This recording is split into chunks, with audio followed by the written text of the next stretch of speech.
由 Ryan Coogler 執導嘅電影《罪人 Sinners》喺上映第二個週末繼續表現強勁，北美票房達到4500萬元，僅比首週末嘅復活節假期票房下降6%，創下自2009年《阿凡達》以嚟同類型影片嘅最低次週跌幅。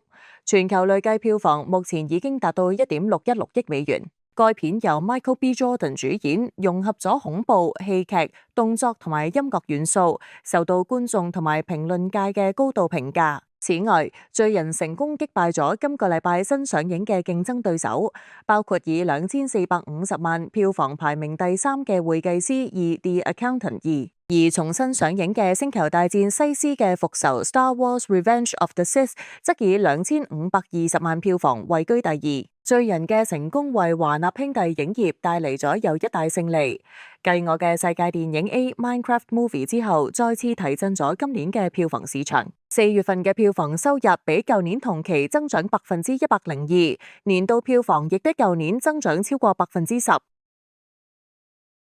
天下衛視記者編輯報道。